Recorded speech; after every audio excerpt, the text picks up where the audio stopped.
हरे राम राम राम हरे हरे, हरे कृष्णा कृष्ण कृष्ण हरे हरे। हरे राम राम राम हरे हरे, हरे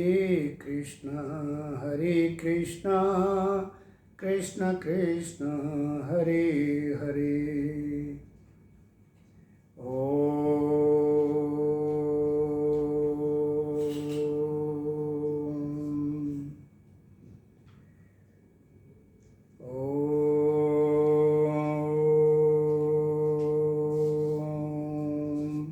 जय जय श्री कृष्णाय नमः।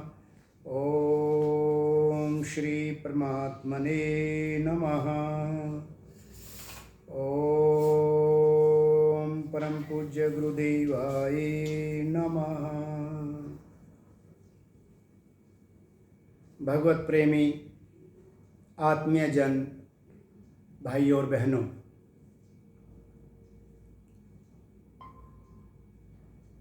श्री भगवान जी ने पिछले सत्संग में बताया उनके भजन का प्रकार और भजन का फल। भगवान जी ने बताया अब उससे आगे कि किस प्रकार से भक्त बुढ़ापे अर्थात यह सांसारिक जीवन चक्र जो जन्म और मरण से छूटने का यत्न करते हैं, भगवान कहते हैं कि उनका यत्न करना उस पार ब्रह्म परमात्मा और संपूर्ण अध्यात्म को जानना है। अर्थात जो उस पार ब्रह्म परमात्मा को तत्व से समझ ले, जान ले और अध्यात्म को भी आत्मसात कर ले, तो ऐसा पुरुष जन्म मरण से छूटने का यत्न करते हैं। उसी बात को भगवान अध्याय 7 श्लोक 29 में कहते हैं, जरा मरण मोक्षाय मामाश्रिते यतन्ति ते ब्रह्म तत्विदो कृत्स्नम् अध्यात्मकरम च अखिलम। भगवान अर्जुन को समझाते हुए कहते हैं कि जो मेरे शरण होकर और संसार चक्र के जन्म मरण से छूटने के लिए यत्न करते हैं, वे पुरुष उस ब्रह्म को और संपूर्ण अध्यात्म को और उसके संबंधित कर्म को जानते हैं। अर्थात इनके जाने बिना व्यक्ति इस जन्म मरण से छूटने का यत्न ही नहीं करता।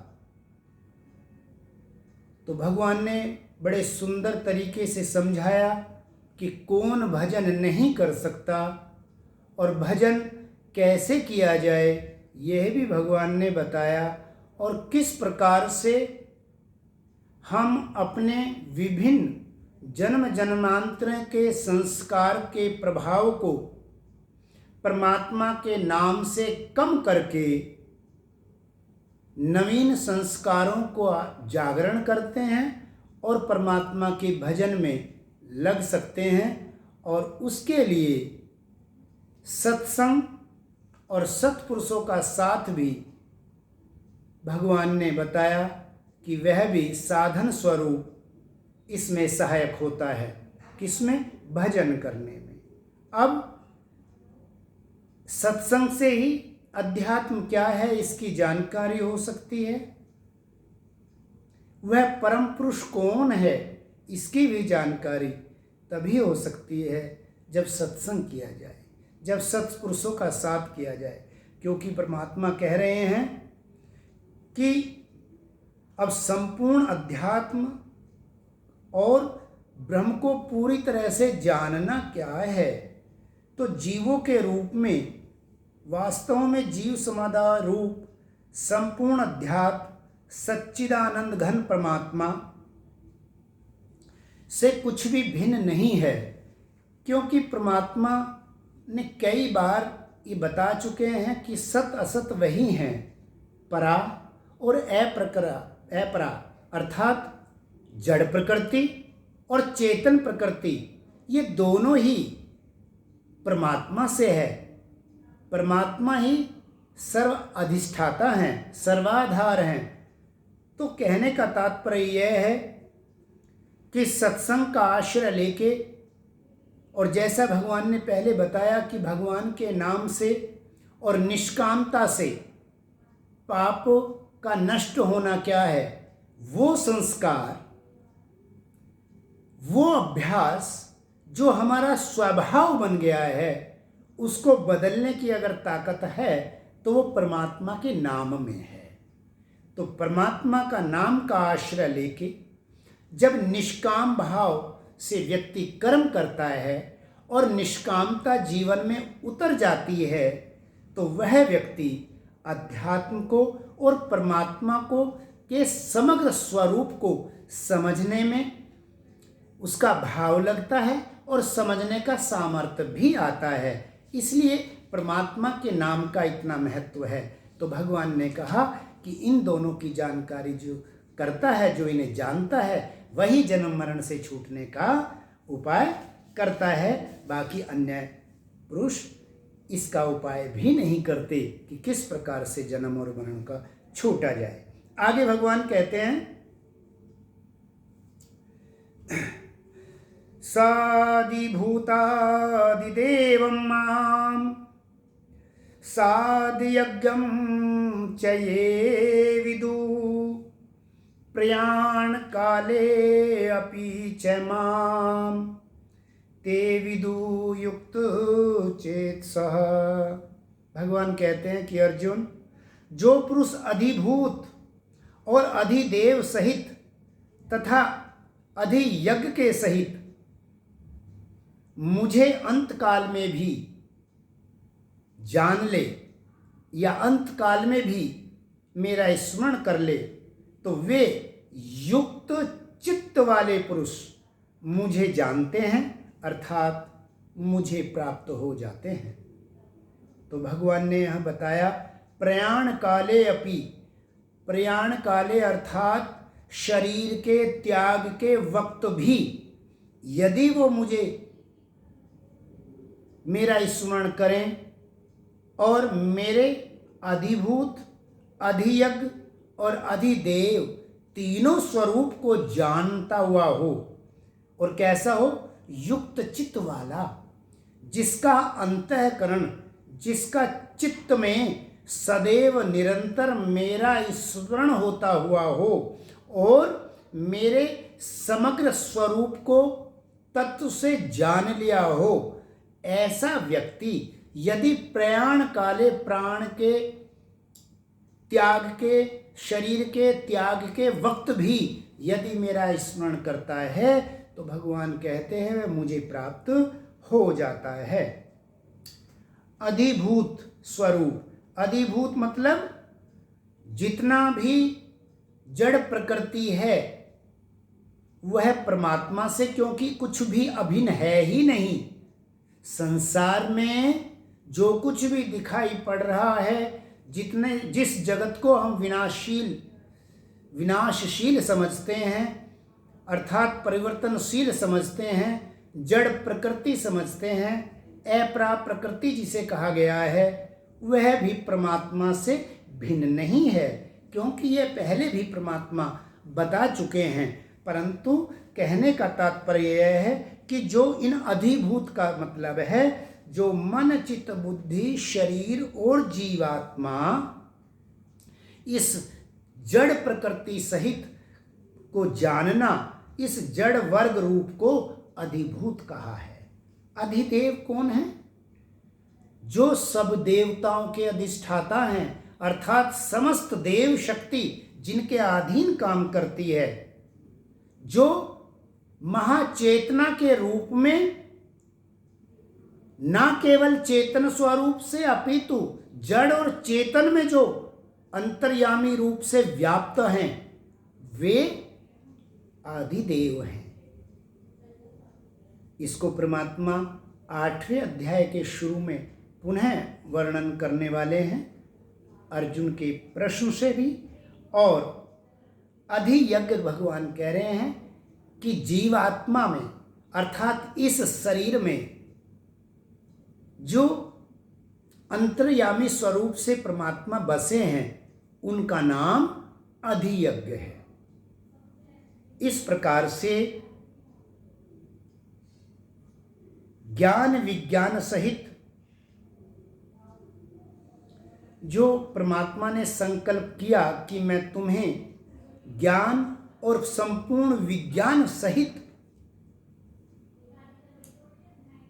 स्वयं के तत्व को अर्थात परमात्म तत्व को, अपनी प्रकृति को और जड़ प्रकृति को कहने का जो संकल्प किया, उन्होंने इस प्रकार से 7वें अध्याय को संपूर्ण करते हुए इसका उपसंहार किया और अपने किस प्रकार से जड़ और चेतन के समग्र स्वरूप को भगवान ने समझाया। 7वें अध्याय में भजन कैसे हो ये उपाय बताया, कितने प्रकार के भाव से भावित होकर साधक भजन करते हैं ये भी भगवान ने हमें बताया। इस प्रकार से ओम तत्सत इति श्रीमद्भगवत गीता उपनिषदि ब्रह्म विद्या योग शास्त्रे श्री कृष्ण अर्जुन संवादे ज्ञान विज्ञानो नाम 7वां अध्याय। इस प्रकार से 7वां अध्याय भगवान ने पूर्ण किया। अब 8वें अध्याय में अक्षर ब्रह्म अर्थात सगुण और निर्गुण दोनों स्वरूप का परमात्मा इस अध्याय में वर्णन करेंगे। साथ में भगवान के सर्वोपरि परम नाम ओम और जो परम अक्षर तथा अध्याय सगुण और निर्गुण दोनों स्वरूप का भगवान वर्णन करने वाले हैं। इसलिए इस 8वें अध्याय का नाम अक्षर ब्रह्म योग से है। भगवान अब प्रारंभ में भगवान से अर्जुन, जो कि अभी अभी 7वें अध्याय के पूर्ण होने पर जो ब्रह्म अध्यात्म कर्म अधिभूत अधियज्ञ जो इस प्रकार से जो 6 प्रकार से भगवान ने जिक्र किया, और अंत काले अर्थात 7वां जो रहस्य है वो ये कि जो अंत काल में स्मरण का जो रहस्य है, इन 7 को प्रश्न के रूप में अर्जुन 8वें अध्याय के पहले ही श्लोक से अगले 2 श्लोकों में भगवान से ये 7 प्रश्न के रूप में पूछते हैं। तो कहते हैं किम तद ब्रह्म किम अध्यात्म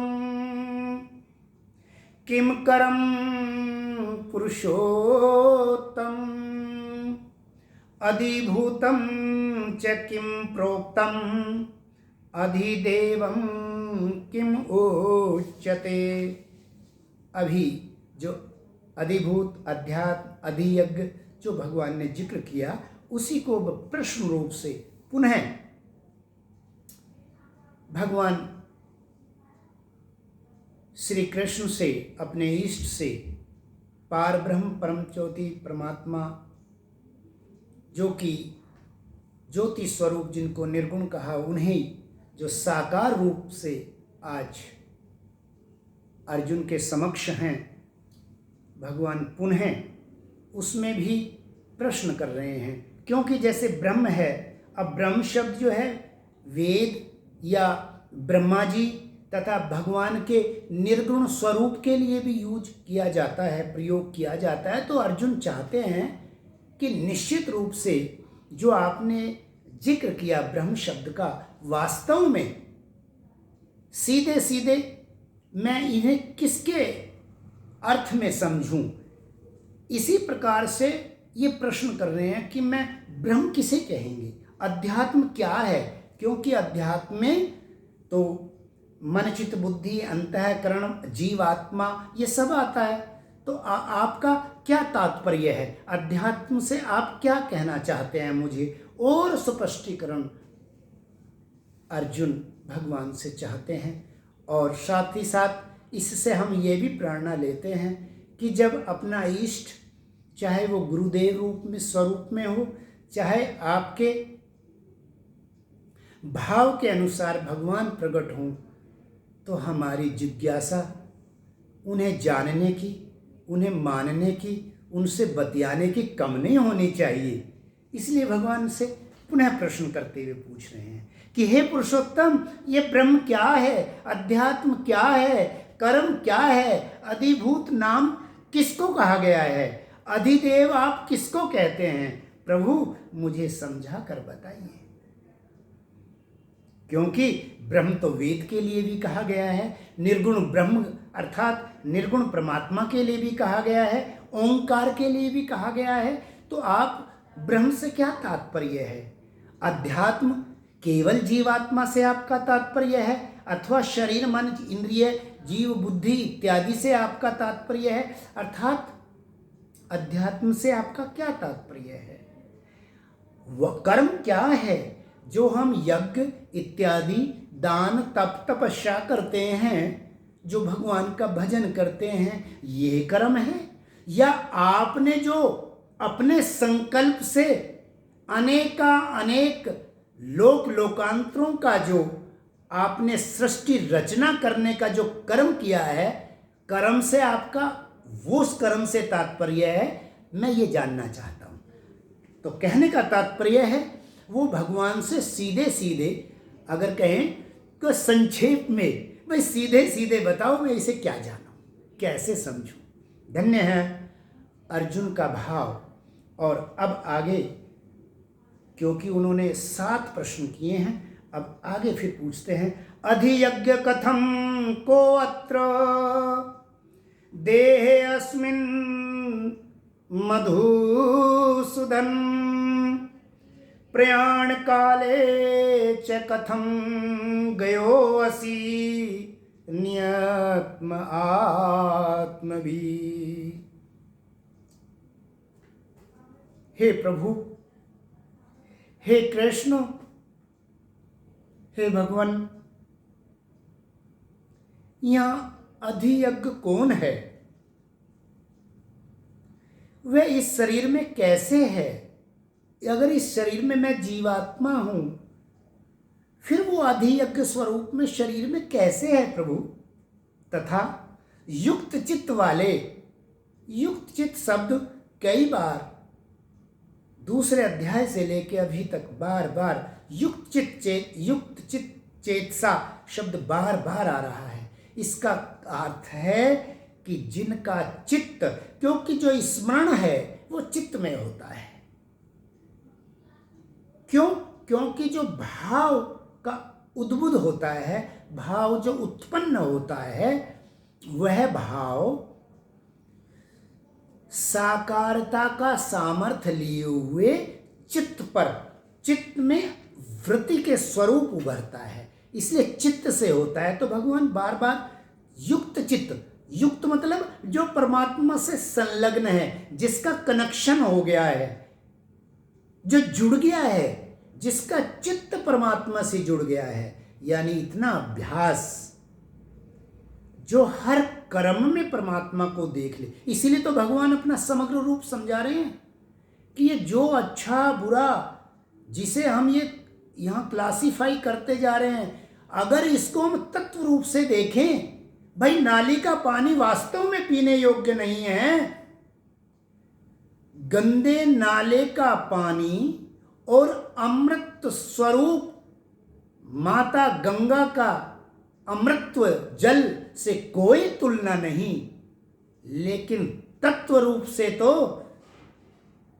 दोनों ऑक्सीजन और हाइड्रोजन का ही संयोग है। तत्व से कोई अंतर नहीं है। उस तत्व में पवित्रता है और इस तत्व में अपवित्रता है। तो भगवान के भक्त के भाव को तो यही कहा गया है कि तुम्हारी जो दृष्टि है वह तत्व पर हो, आत्म तत्व पे लगी हो। उसके अंदर जो काम, क्रोध, लोभ, मोह, आताताई पने की जो अपवित्रता आ गई है, जब लखने की बात हो तो तुम उसे लखो ना, उसे जीत जाओ, ओवरकम करो, आपकी वो दृष्टि में ना आए, इतनी उत्कृष्ट प्रकार की हमारी दृष्टि हो जाए। खैर, हम आगे चलते हुए अधिक विस्तार में ना लेके हम आए। भगवान से प्रश्न किया गया कि वह अधियज्ञ शरीर में किस तरह से है और जो युक्तचित हैं पुरुषों द्वारा अंत समय में आप किस प्रकार से जानने में आते हैं प्रभु। पहले भी भगवान ने कहा कि जब 7वें अध्याय के आखिरी श्लोक में कि युक्त चित्त वाला पुरुष मुझे जब अंत काल में स्मरण करता है तो वह मेरे ही स्वरूप को प्राप्त हो जाता है। तो यहाँ भी अर्जुन ने कहा कि युक्त चित्त वाला पुरुष आपको अंत काल में किस प्रकार से, यानी कि आपके किस स्वरूप को प्राप्त होता है, इसका उत्तर श्री भगवान अगले श्लोक में बड़े संक्षेप में और सहजता से दे रहे हैं। तो युक्त चित्त का अर्थ समझ गए कि जिसका चित्त सदैव परमात्मा की याद में रहता है, स्मरण में रहता है। कहीं कहीं शास्त्र में समझाने की दृष्टि से कहा गया है कि जिस प्रकार से नवविवाहिता पति देव के स्मरण में रहते हुए भी घर का समस्त कार्य पूर्ण कर लेती है, वैसे ही साधक भी सारा जीवन यथा काल देश परिस्थिति के अनुसार पूर्ण करते हुए भी चित्त परमात्मा में स्थिर रखता है। तो वैसा ही युक्त चित्त वाला पुरुष आपको प्रभु किस स्वरूप में, आपके कौन से स्वरूप में, सायुज्य स्वरूप में, कौन से स्वरूप में आपको प्रभु प्राप्त करता है। तो इसके लिए भगवान अर्जुन को प्रश्न का उत्तर देते हुए कह रहे हैं, अक्षरम ब्रह्म परम स्वभावो अध्यात्म उच्यते भूत भावोद्भव करो विसर्ग करम संगीत यता। श्री भगवान ने कहा कि हे अर्जुन, परम अक्षर ब्रह्म है, अपना स्वरूप स्वस्वरूप अर्थात जीवात्मा अध्यात्म के नाम से जाना जाता है। भूतों के भाव को उत्पन्न करने वाला जो परमात्मा का त्याग संकल्प है वह कर्म है, उसे कर्म कहा गया है। सब भूता ततो भावति भारत, अर्थात भगवान के जिस आदि काल में जो भगवान ने कहा कि मैं एक से अनेक हो जाऊं, तो भगवान के जिस आदि संकल्प से समस्त भूतों का उद्भव और अभ्युदय हुआ है उसका नाम विसर्ग है। और भगवान के इस विसर्ग रूप महान कर्म से ही जड़ प्रकृति में चेतना का स्पंदन हुआ है। क्योंकि जब हम वैज्ञानिक आज के विज्ञान की दृष्टि से भी किसी भी जड़ को देखते हैं तो उसके अंदर भी परमाणु लगातार गति करता रहता है। न्यूक्लियस के चारों तरफ, केंद्र बिंदु के चारों तरफ, अर्थात उस जड़ के अंदर भी प्रकृति का स्पंदन होकर जो क्रियाशीलता होती है वह कब तक, जब तक ईश्वर चाहते हैं, अर्थात महाप्रलय तक विश्व में अनंत कर्मों की अखंड धारा बहती रहती है। और इसी विसर्ग का नाम वास्तव में कर्म है। इसको जानना ही, इसको जानने के प्रयत्न स्वरूप जो हम करते हैं, इसलिए उसको भी कर्म की श्रेणी में ले लेते हैं। और यही भगवान का भूतों में भाव उत्पन्न करना है। इसी प्रकार से जीवों में भी जो चित्त में जीवात्मा है, उसके जो ये भाव हैं जो उत्पन्न करने हैं वाले हैं, वह भी अधि यज्ञ जिसको कहा, यानी कि अंतरात्मा रूप से भगवान विराजमान हैं। और उपनिषद में भी ये व्याख्या की गई है कि जीवात्मा के साथ में उसमें एक ही वृक्ष पर दो पक्षी बैठे हैं, एक जीवात्मा और एक परमात्मा। एक जो है केवल दृष्टा है, वो देखता रहता है तुम्हारे प्रत्येक कर्म को, और उसको आपका संस्कार भाग्य सौभाग्य बनता रहता है। और जीव अपने कर्म के अनुसार दुख सुख आदि को भोगता हुआ जीवन यापन करता है। ऐसे उपनिषद में भगवान ने कहा है। यहाँ भी भगवान कह रहे हैं कि अधि यज्ञ जो रूप स्वरूप है वो आत्मा में वो बसे हुए हैं परमात्मा। तो जीव रूपा भगवान की चेतना प्रकृति रूप आत्म तत्व आत्म तत्व ने ही इंद्रिया शरीर मन अर्थात इस विनाशशील प्रकृति को चेतना अर्थात जीवात्मा ने ही स्वीकार किया हुआ है, अपनाया हुआ है। इस शरीर साधन को अपनाया हुआ है। इसको अपना के ही मेरा भाव यानी जीव का भाव यानी आत्मा का भाव शब्द रूप में इसका प्रसारण हो रहा है। और जीव आत्मा ही अपने उस चित्त के भाव से इसको सुन पा रहा है। तो ये जो यही जीवात्मा का जो चेतना स्वरूप है, यही अध्यात्म है।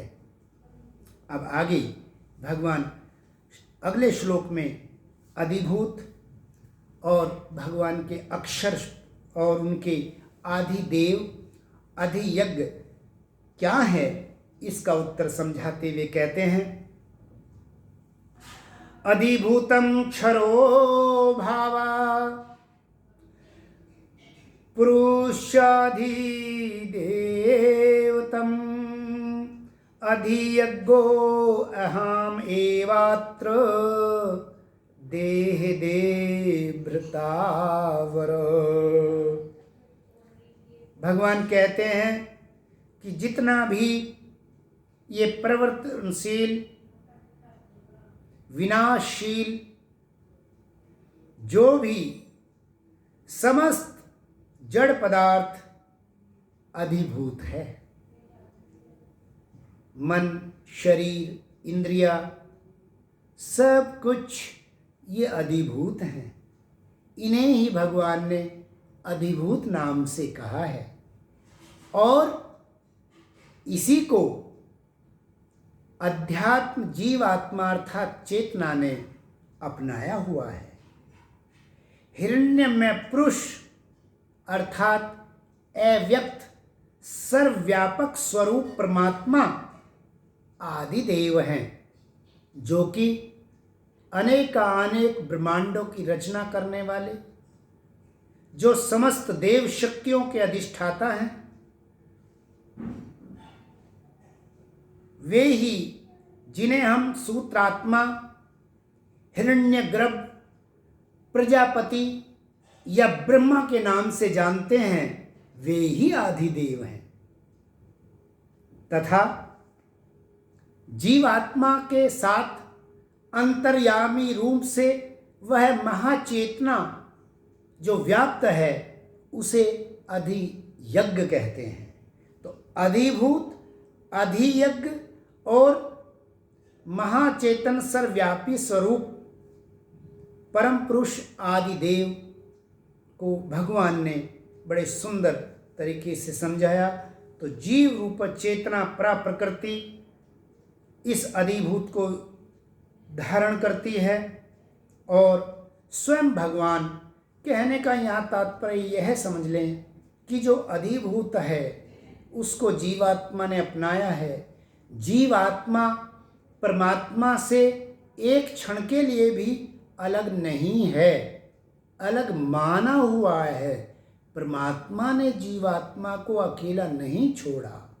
वो जैसे कि उन्होंने बताया कि सूत्रात्मा जीवात्मा प्रजापति ब्रह्म स्वरूप अर्थात हिरण्यमय पुरुष अर्थात सर्वव्यापक परमात्मा स्वरूप संसार में भी हैं और संसार उनमें है, तो वो एक स्वरूप भी है। और जीवात्मा के अंतर्यामी इस शरीर में अंतर्यामी रूप से भी परमात्मा ही है, वो एक ही है।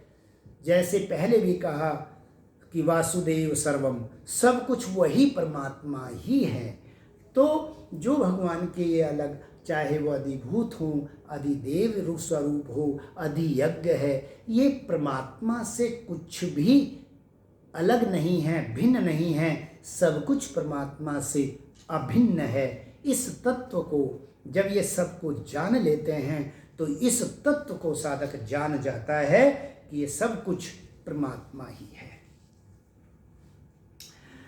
अब भगवान बता रहे हैं कि अंत काल में जो 7वां प्रश्न है कि अंत काल में कैसे किस स्वरूप में आप प्राप्त होते हो, तो इसमें कह रहे हैं भगवान, अंत काले च मामेव स्मरण मुक्त्वा कलेवरम ये प्रयाति स मद्भावम याति नास्ति अत्र संशय।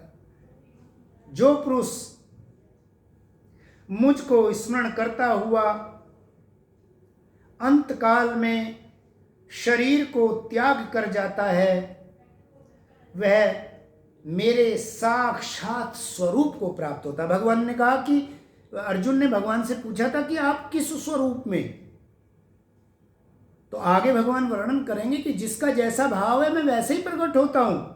इसलिए भगवान कह रहे हैं कि मेरे साक्षात स्वरूप को प्राप्त होता है।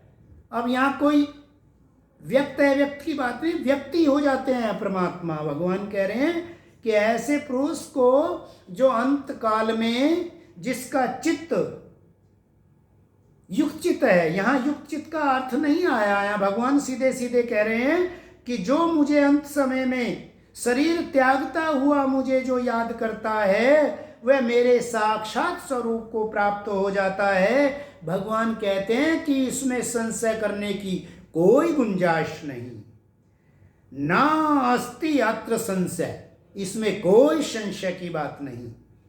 लेकिन आपको और मुझे ये स्मरण रखना पड़ेगा कि अंतकाल में याद करेगा कौन? जिस भाव का हमें ज्यादा अभ्यास है, जो भाव काम क्रोध लोभ मोह और संसार के विभिन्न लीला में कर्मों से व्याप्त रहेगा, तो जब दूध को बिलोया जाता है जमाने के बाद, तो वह गति घी को जो कि उसमें कभी अभी दिखाई नहीं पड़ रहा था वह ऊपर आ जाता है। ऐसे ही जिससे इतने चाव से भाव से जिस शरीर से जुड़े हुए हैं, सहजता में उसका त्याग साधारण जीवात्मा का इतना सहज नहीं है। तो जब वो झकझोरता है महाकाल आके, तो मेरे चित्त में जिस स्वभाव के साथ मैं 50, 60, 70, 100 साल जिया हूं, वही नवनीत की तरह घी की तरह जैसे दूध में आ जाता है, दही में ऊपर आ जाता है बिलोने पे, तो अंतकाल का समय जब प्राण छूटते हैं तो वो ऐसा समय होता है कि जो जिस भाव से भावित होता है वही भाव आके जबरदस्ती स्मरण में आ जाता है। इसीलिए अति आवश्यक है कि हर काम को परमात्मा के नाम से बांध दिया जाए। परमात्मा के नाम के से ही भावनाओं से भावित रहना चाहिए। हर काम को परमात्मा से बांधो, हर काम को परमात्मा से बांधो। अगर हर काम में, अच्छे और बुरे में, सत्य में और असत्य में मेरा ही कृष्ण केवल समाया हुआ है, तो साधना की दृष्टि से उन्हें प्राप्त करने का, अर्थात पूर्णा की जो काम को करके जो पूर्ण होने की जो संतुष्टिया है, वह जो संतोष भाव है, वही तो परमात्मा भाव है।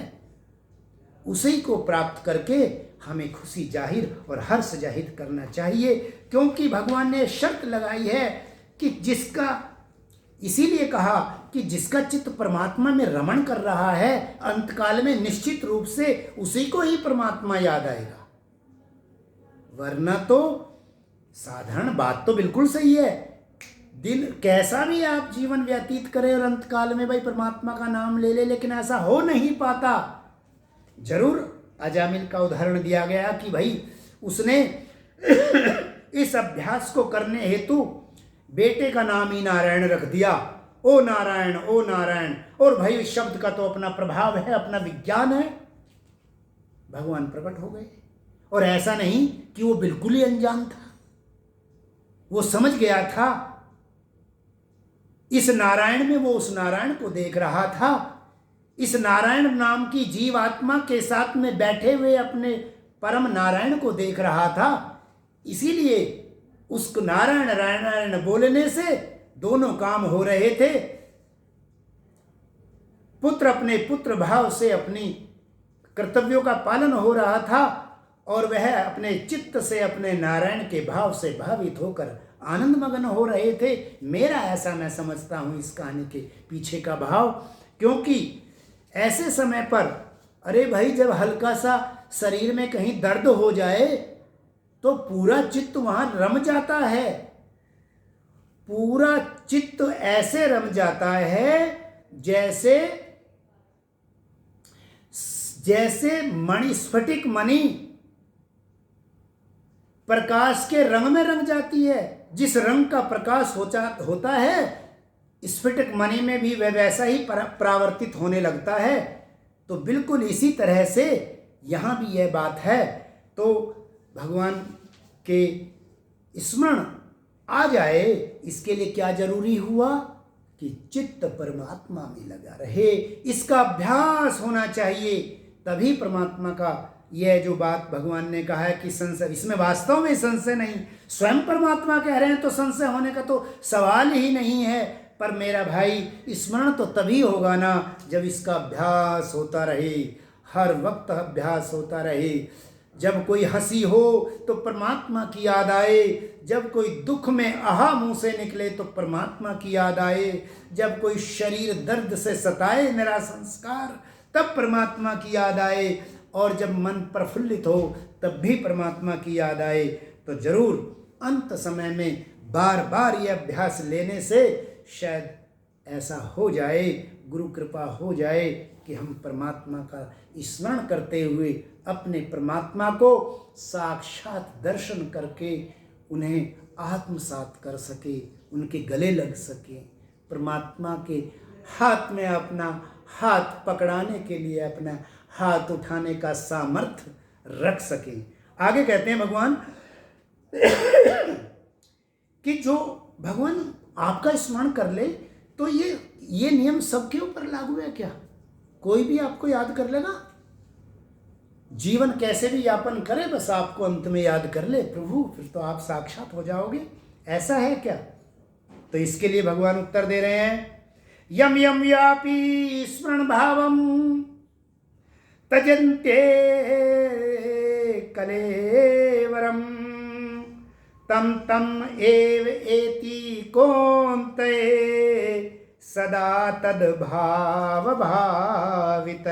हे अर्जुन, हे कुंती पुत्र अर्जुन, यह मनुष्य अंत काल में जिस जिस भी भाव को स्मरण करता हुआ शरीर का त्याग करता है, मैं उसको उसी के भाव से प्राप्त होता हूं।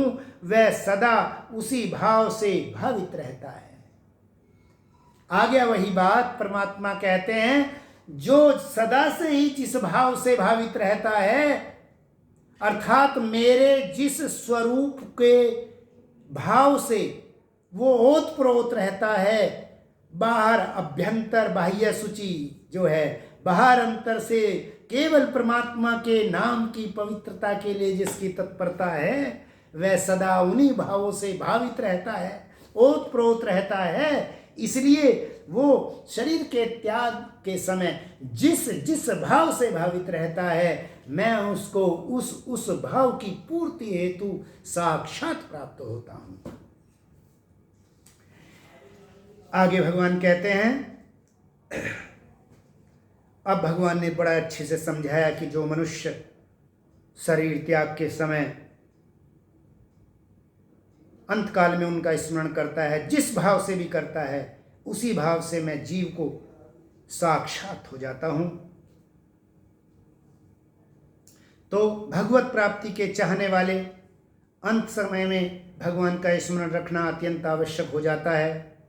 तो ये बात निश्चित हुई कि भाई हम भगवान के उस भाव से अगर भावित रहते हैं, ओतप्रोत रहते हैं, निमग्न रहते हैं, तो जरूर अंत समय में भगवान का याद आएगी। तो इसके लिए भगवान क्या सुझाव देते हैं? भगवान का निरंतर भजन करते हुए भगवान कह रहे हैं कि निरंतर भजन होना चाहिए, और अर्जुन को आज्ञा दे रहे हैं श्लोक में कि तू युद्ध जैसे कार्य को भी मेरा स्मरण करते हुए, मन चित्त बुद्धि को मुझे स्मरण करते हुए युद्ध कर। भगवान कहते हैं तस्मात् सर्वेषु कालेषु मामनुस्मर युद्धय च मय्यार्पित मनो बुद्धि मामेवेशस्ये आसंशयम्।